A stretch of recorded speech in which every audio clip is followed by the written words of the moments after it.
They say you can't step into the same river twice. And according to Heraclitus, you can't even step into the same river once. Because by the time your foot touches the water, both you and the river have changed. The world, he said, is a ceaseless flow, a dance of fire and flux. And yet, behind all this movement, he believed there is something constant, something intelligent, something he called the Logos. In this video, we're diving into the mystical mind of Heraclitus, the ancient Greek philosopher who saw change as the essence of reality and the Logos as its silent architect. We'll explore why he believed fire is the fundamental substance, why opposites are not enemies but partners, and why consciousness, your awareness of change, may be the bridge between the visible and the invisible order of the cosmos. Heraclitus lived around 500 BCE in Ephesus, an ancient city in Ionia, a hotbed of early Greek philosophy. Unlike Plato or Aristotle, who built systems and categories, Heraclitus spoke in riddles and fragments, poetic aphorisms that feel more like Zen koans than formal philosophy. Everything flows, he wrote, Pantarei. And this wasn't just poetic metaphor, it was metaphysics. He believed that all things are in motion, nothing stands still. Reality is a river, ever-changing, never the same. But if everything is always changing, what gives the universe coherence? Heraclitus believed the answer was fire, not literal flame, but a symbol for transformation itself. Fire consumes and renews, it destroys and creates. It flickers and dances, never fixed, always alive. For Heraclitus, fire wasn't chaos, it was a cosmic rhythm, and at the heart of that rhythm was an ordering principle, the Logos. The Logos is one of Heraclitus's most enigmatic and profound ideas. The Greek word logos can mean word, reason, account, or principle, but Heraclitus used it to refer to something deeper, the hidden logic that governs change. The Logos is not a god, yet it gives order to the gods. It is not matter, yet it shapes all matter. It is not speech, but it speaks through all things. Heraclitus believed that while everything changes, it does not do so randomly. There is a pattern, a logic, an invisible intelligence behind the chaos. This Logos, he said, is shared by all, yet most live as if they have their own private understanding. The Logos is universal, but only the awakened mind perceives it. This echoes the idea, found in both science and spirituality, that truth is always here, but few are tuned in to its frequency. Heraclitus was famous, and sometimes infamous, for his embrace of paradox. He claimed that war is the father of all things, that strife is justice, that the road up and the road down are one and the same. To the rational mind, this sounds contradictory, but to Heraclitus, it revealed a deeper harmony. He saw the world not as made of stable things, but of tensions, of opposites in constant interplay.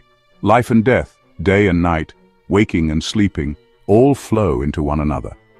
Each depends on its opposite to exist. And it is this very tension, this dynamic balance that creates the cosmos. Just as a bowstring must be stretched to make music, so the universe is tuned through conflict and balance. The Logos doesn't eliminate opposites, it holds them together in meaningful dance. So where does consciousness fit in this picture? Heraclitus never wrote systematic psychology, but his fragments hint at something profound.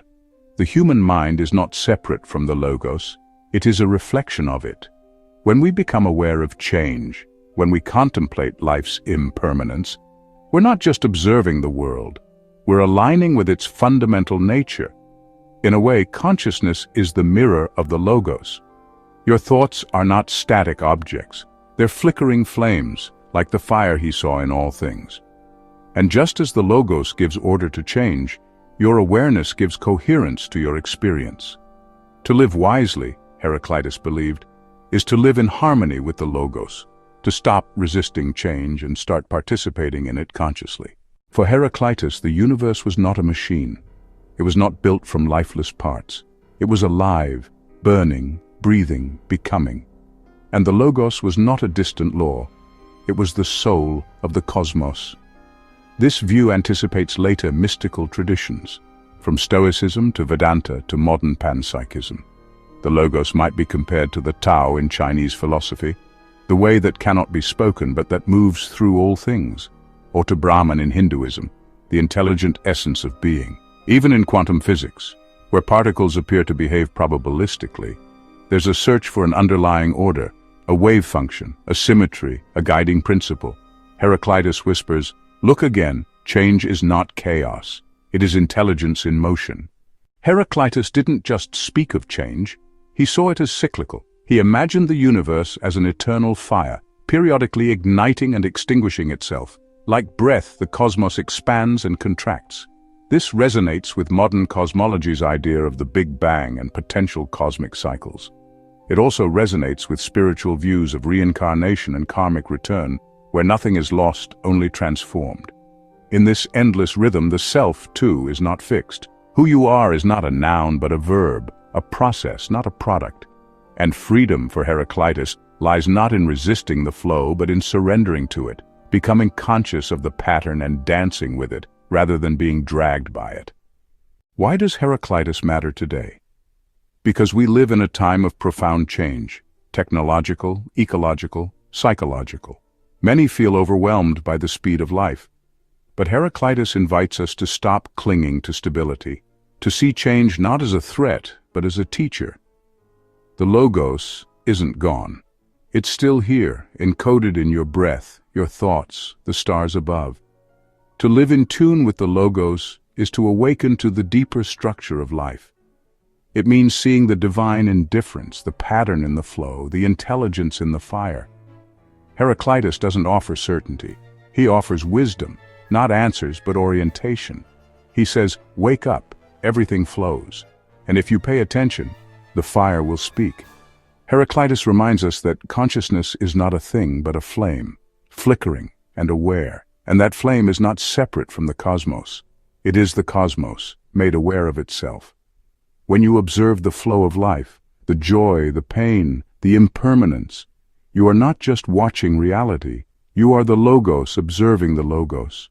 So step into the river, let it carry you, because behind every wave, every flicker, every change, burns the fire of being, and in that fire lives an intelligence, an order, a mystery waiting to be remembered. Everything flows, but nothing is lost, only transformed. If you got to this point, congratulations, you are clearly a curious individual that likes to learn new insights about how reality operates, and we are in this quest for spiritual clarity together. Please remember to like, subscribe, and comment your perspective. Your support means so much for this channel, and we appreciate all your love. Thank you so much for being here and being part of this loving community of like-minded souls. All we want with this channel is to promote critical thinking and expand our perspectives on the nature of reality. See you tomorrow, beautiful soul.